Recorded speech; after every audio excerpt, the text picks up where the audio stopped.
Félix Tshisekedi est en visite officielle de 3 jours à Ankara, capitale turque, depuis hier. Ce mardi, l'agenda du chef de l'État prévoit notamment de rencontres avec cette compagnie turque et la signature des accords bilatéraux. 7 septembre 1997, 7 septembre 2021, les Congolais se souviennent du maréchal Mobutu qui mourait à Rabat au Maroc après 32 ans de règne à la tête de la République du Zaïre. Justin Luamba assume désormais les fonctions de gouverneur intérimaire du Congo central. Il a été notifié par le vice-premier ministre, ministre de l'Intérieur et Sécurité, Daniel Asselo. Bonjour à tous et bienvenue si vous nous rejoignez sur Télé 50. Les chefs de l'État séjournent à Ankara, capitale turque, dans le cadre d'une visite officielle de 3 jours. Ce mardi, l'agenda du président de la République prévoit notamment de rencontres avec cette compagnie turque et la signature des accords bilatéraux. Un tête-à-tête avec son homologue turc est prévu le mercredi prochain. Ce matin, Félix Tshisekedi s'est rendu au mausolée Atatürk où il a déposé une gerbe de fleurs en mémoire du père de la démocratie turque.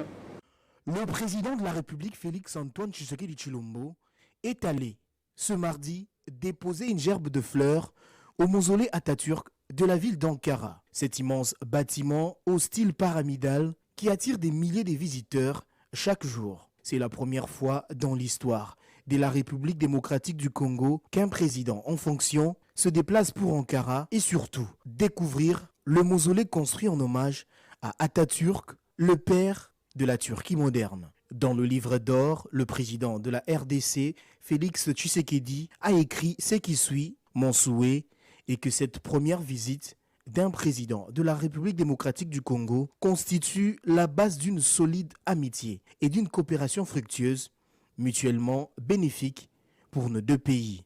Il s'y est de rappeler que le président de la République est arrivé lundi à Ankara dans le cadre d'une visite officielle de 3 jours. Un tête-à-tête avec son homologue turc, Recep Tayyip Erdogan, est également prévu.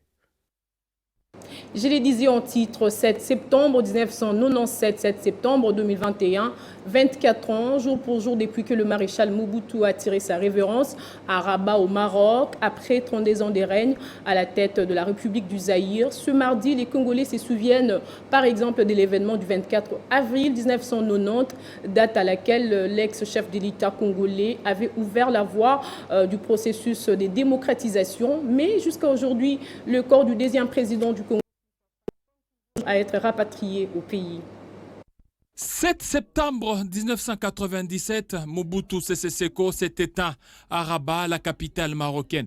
Après 32 ans de règne à la tête de la RDC, alors Zaïre, et 32 ans d'amour et des relations en vague de mer avec le royaume de la Belgique, ancienne métropole de la RDC. 24 ans après, son nom continue de résonner et son corps ne repose pas encore sur les sols congolais. Est-ce qu'il y a la volonté de rapatrier le corps de Mobutu en République démocratique du Congo? L'ancien chef de l'État, Joseph Kabila Kabange, lors de son discours devant les 2 chambres du Parlement réunies en congrès, avait annoncé que des dispositions allaient être prises afin de procéder au rapatriement de la dépouille mortelle de l'ancien président Mobutu Sese Seko, ainsi que la dépouille de l'ancien premier ministre Moïse Tshombe, décédé en Algérie et enterré en Belgique. Malheureusement, les rapatriements de ces sépulcres de ces 2 anciens dirigeants congolais qui faisaient partie des recommandations de concertation au président Joseph Kabila n'a pas été matérialisé. Pour sa part, à peine élu président de la République, Félix Tshisekedi, après les obsèques de son père, Étienne Tshisekedi s'était aussi engagé de rapatrier les corps de l'ancien président de la République, Joseph Mobutu, et d'organiser des funérailles dignes de son rang. Jusque-là, la promesse n'a toujours pas été tenue. Les pesanteurs politiques et familiales continuent. Mobutu avait dû fuir Kinshasa suite aux pressions de la rébellion de la FDL et sa dépouille n'est jamais ramenée au pays. Les fondateurs du parti unique, le MPR, qui a été longtemps maître absolu du Zaïre, a dirigé son pays d'une main de fer. Il estimait que tous les citoyens, dès la naissance, étaient de fait membres du parti unique et qui ne tolérait aucune contestation, aucun parti d'opposition. Il a fallu une longue lutte pour que finalement, au début des années 1990, le multipartisme soit accepté. Direction la chambre basse du Parlement, les députés nationaux Gaël Boussa a déposé ce mardi au bureau de l'Assemblée nationale une proposition de loi modifiant et complétant la loi numéro 15/025 du 31 décembre 2015 relative au baux à loyer non professionnel. D'après un diagnostic fait par l'ELU, la loi offre un régime plus protecteur du preneur à certains niveaux, notamment sur l'encadrement de la garantie locative, la durée des préavis et les obligations des parties. Le but a toujours été de créer un équilibre entre le droit au logement du preneur et le droit de propriété du bailleur. Mais 6 ans après, Gaël Boussa fait remarquer que la loi n'a pas eu la vertu de permettre le développement d'un ordre public efficace des protections du preneur afin de lutter contre les excès. Ce mardi, accompagné de son équipe, le député national Gaël Boussa a décidé de porter une loi avec plusieurs innovations telles que la possibilité de continuer le contrat de bail avec les ascendants ou descendants après la mort du preneur, celle pour les bailleurs de résilier le contrat en cas de modification de la destination de l'immeuble sans accord ou encore la protection des biens du locataire en cas de déguerpissement.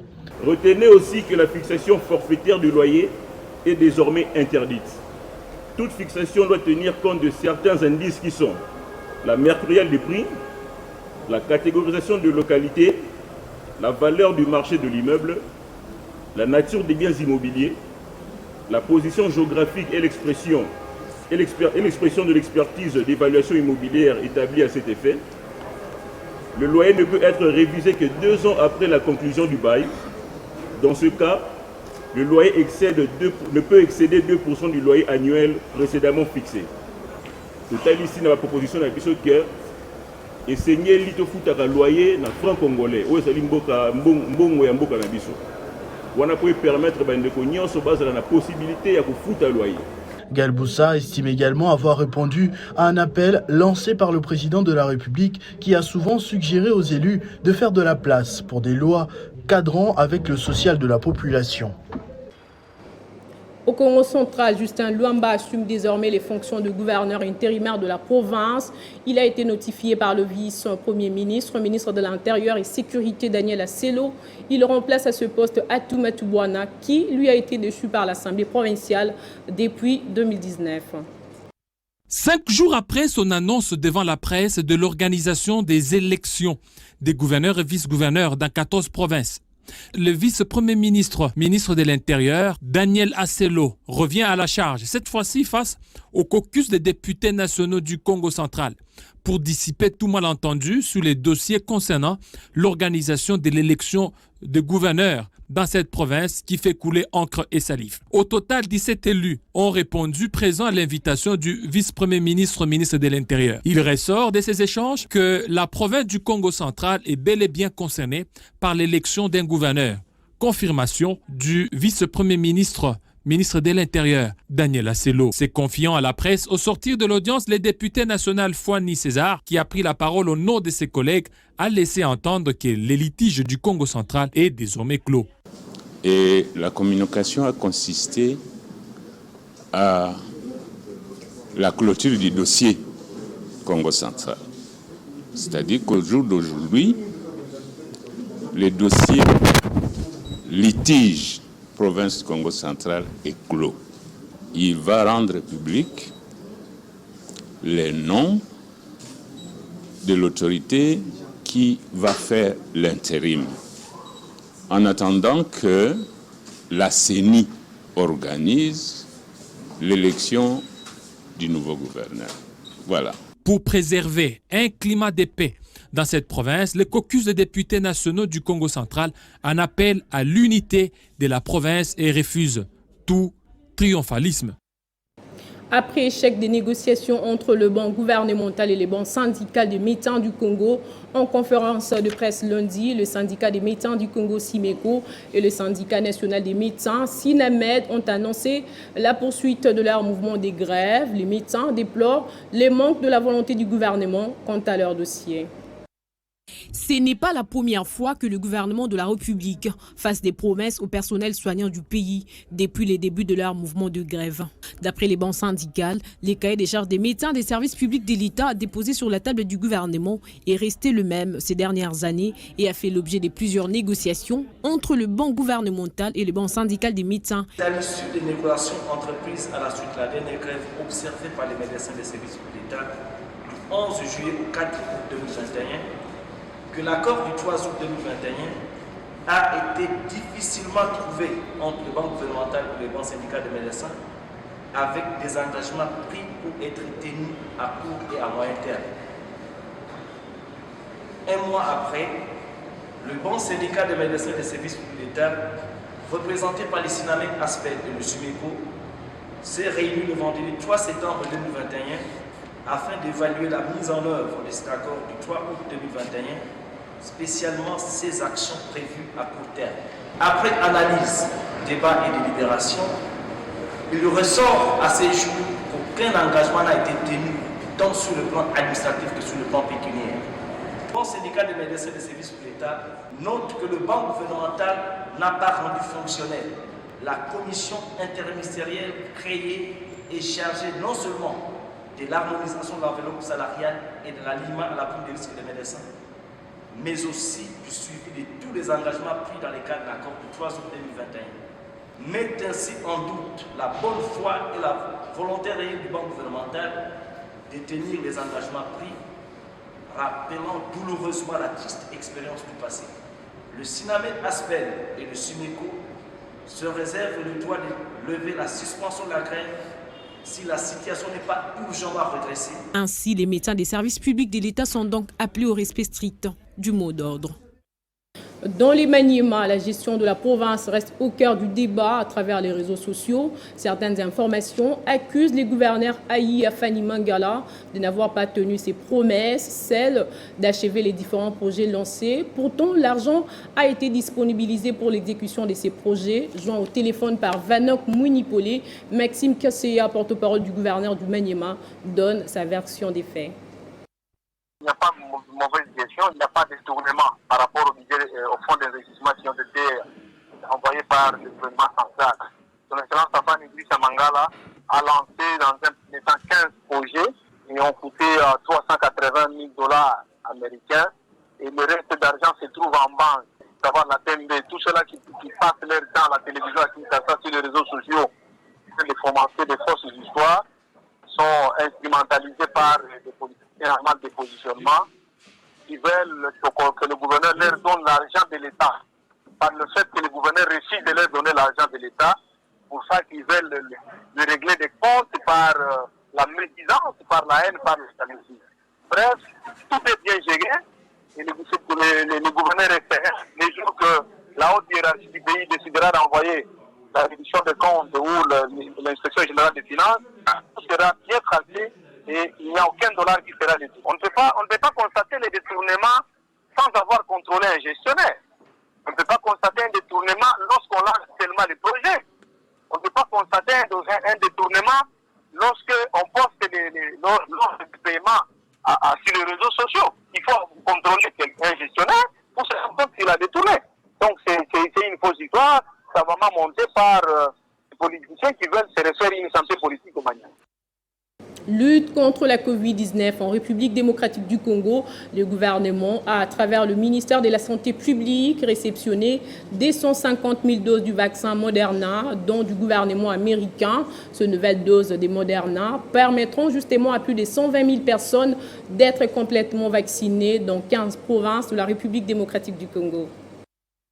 Après avoir reçu un premier lot d'AstraZeneca et dont les stocks ont été épuisés depuis juillet dernier, les autorités congolaises ont réceptionné lundi que 250 000 doses du vaccin Moderna, un don du gouvernement américain dans le cadre du mécanisme COVAX mis en place par la communauté internationale pour la distribution de vaccins dans le monde. Ce lot a été réceptionné par l'entremise du ministère de la Santé publique, Hygiène et Prévention. La cargaison qui est arrivée lundi à Kinshasa est un grand pas dans la lutte contre la COVID-19 en RDC, parce qu'elle offre un accès supplémentaire à des vaccins sûrs et efficaces. Ces doses de vaccins font suite à la promesse faite par le président de la République, Félix Tshisekedi, qui avait déclaré qu'il souhaitait offrir une variété de vaccins à son pays. Ces nouvelles doses de Moderna permettront à plus de 120 000 personnes d'être complètement vaccinées dans 15 provinces identifiées par le programme élargi de vaccination, a indiqué le ministère de la Santé.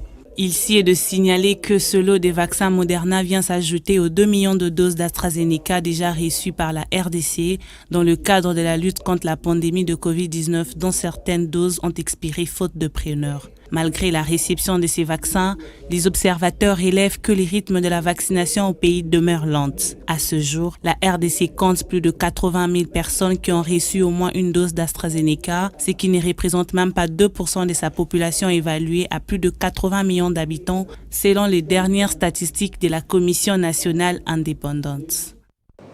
Sur notre continent, au lendemain du coup de force qui a renversé le président guinéen Alpha Condé, le lieutenant-colonel Mamadi Doumbouya a reçu tous les membres de l'ancien gouvernement et les responsables des institutions. Il a ensuite, dans un discours, promis la mise en place d'un gouvernement d'union nationale et a assuré qu'il n'y aura pas de chasse aux sorcières.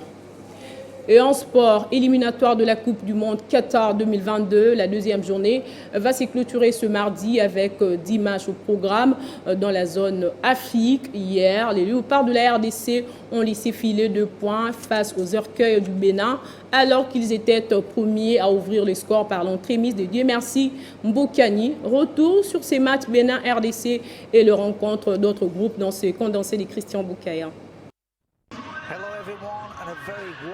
En quête d'une place pour la Coupe du Monde Qatar 2022, les Léopards n'arrivent pas toujours à décoller dans le groupe J.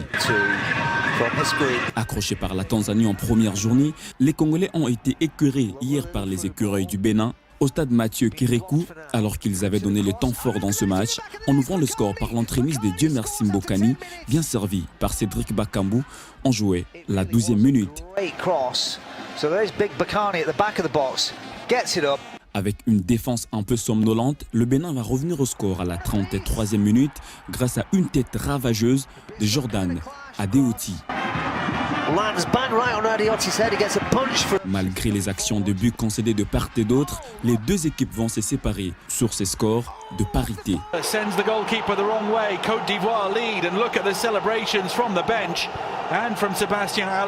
Dans le groupe J, les éléphants de la Côte d'Ivoire ont fait une bonne opération ce lundi à domicile en s'imposant face aux Lions indomptables du Cameroun sur le score de 2-1. Sébastien Haller, c'est lui qui a porté la Côte d'Ivoire sur ses épaules frêles en signant un doublé respectivement aux 20e et 29e minutes de la partie. Une victoire qui permet aux éléphants de mieux se positionner pour la suite de ces éliminatoires. Dans le groupe F, les Pharaons sont passés près du gouffre pour arracher un nul miraculeux face aux Panthères du Gabon à la dernière minute du temps réglementaire, alors que les Gabons menaient au score depuis la 73e minute. Un nul qui a poussé la fédération égyptienne à remercier les sélectionneurs Ossam El Badri, nommé à l'été 2019. Dans le groupe E, le Mali et l'Ouganda se sont quittés dos à dos, alors que les Aigles avaient débuté ces éliminatoires avec une victoire face aux Amavubi du Rwanda.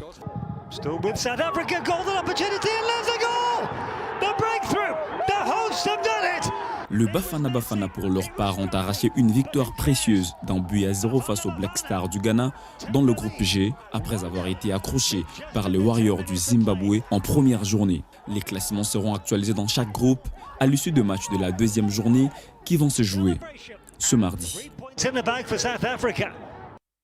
Place au rappel des titres.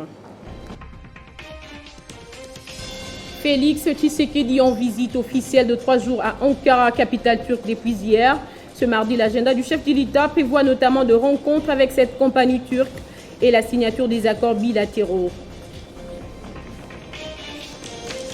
7 septembre 1997, 7 septembre 2021, les Congolais se souviennent du maréchal Mobutu qui mourait à Rabat au Maroc après 32 ans de règne à la tête de la République du Zaïre.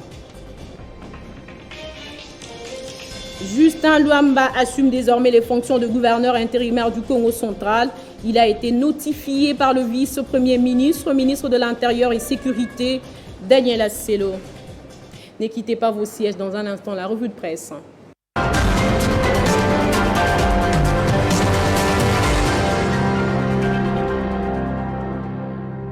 Et c'est avec Bédrine Kenge qui me rejoint de l'autre côté du studio. Bonjour et bienvenue Bédrine.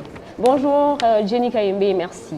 Alors, exploitation illégale des minéraux plutôt au sud Kivu, ces sujets continuent de faire couler beaucoup d'encre et salive. Tout à fait. La cellule de communication du président du Sénat a fait une mise au point concernant les rumeurs qui, depuis le week-end dernier, pointent du doigt Modeste Bahati, Vukwebo d'être le propriétaire de l'entreprise chinoise Regal Mining qui exploitait illégalement les minéraux au sud Kivu. Et selon le coordonnateur de cette cellule, cité par La Prospérité, ces rumeurs sont des intox, des détracteurs du professeur Bahati qui cherche inutilement à ternir son image. Et pour ce faire, la cellule met au défi et en garde les auteurs de ces insinuations mensongères. Et d'un site à un autre, 7sur7.cd rapporte pour sa part que la société civile de cette province exige l'expulsion du territoire congolais de tous les sujets chinois impliqués dans ces activités.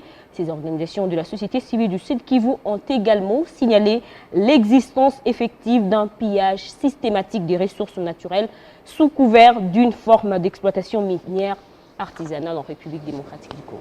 Et Bédrine, la question des animateurs de la CENI se pose toujours avec acuité. Oui, Jenny, il n'y a toujours pas consensus au sujet des futurs animateurs de la Commission électorale nationale indépendante. En croire actualité.cd, même les travaux de la commission dite paritaire opposition-majorité censés plancher sur les différents dossiers déposés par certaines composantes et parties prenantes n'avancent plus. La dite commission est d'ailleurs fragilisée avec l'absence des ténors de l'Union sacrée comme l'UNC de Vital Kamerhe et de Ensemble pour la République de Moïse Katumbi, mais aussi les boycotts du FCC de Joseph Kabila et de Lamouka, un sujet qui a inspiré aussi les dessinateurs du journal La Prospérité. Sur cette image, Jenny, nous apercevons un inconnu sur le bloc, c'est mentionné CENI.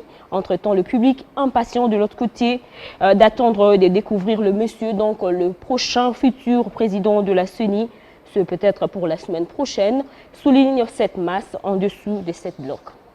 Et la mort du maréchal Mobutu Bédrine, que disent les journaux? Oui, Jenny, cela fait 24 ans, jour pour jour, que le président du Zaïre, Mobutu Sese Seko, a quitté la terre des hommes après avoir été renversé par l'ancien président Laurent Désiré Kabila et l'Alliance des forces démocratiques pour la libération du Congo, décédé en exil d'un cancer de la prostate dans un hôpital de Rabat, presque seul au Maroc, où il a été enterré en toute intimité. Son corps n'a jamais été rapatrié au pays de ses ancêtres, non pour des raisons politiques, mais plutôt familiales. À l'époque, Joseph Kabila, alors président de la République, était ouvert au rapatriement, mais la famille biologique ne s'est pas accordée pour certains préalables. Depuis, la machine a bloqué. Pointe Mediacongo.net, arrivé au pouvoir de son côté, Félix Tshisekedi a également promis le retour au pays de cet ancien président. Mais cela ne peut se concrétiser sans le feu vert des Mobutu, donc de sa famille biologique. Et abondant dans le même sens, actualité.cd ajoute qu'en entendant le grand Léopard, président fondateur du parti unique, mouvement populaire de la révolution impère, l'unificateur, les pacificateurs le ressemblèrent, comme il aimait bien qu'on l'appelle, totalise 24 ans, loin de son Zaïre, après 32 ans de règne.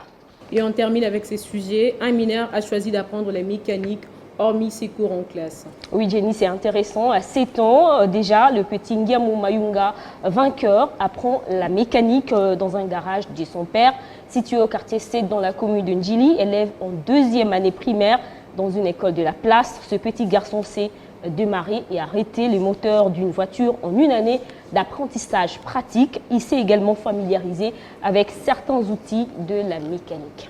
Merci Bédrine Kenge pour votre revue de presse. Merci à vous autant.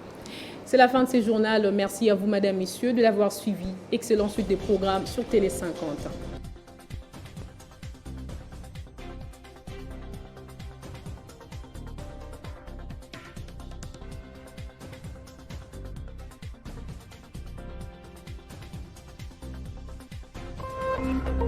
Téléchargez les infos Télé 50 sur www.télé50.cd.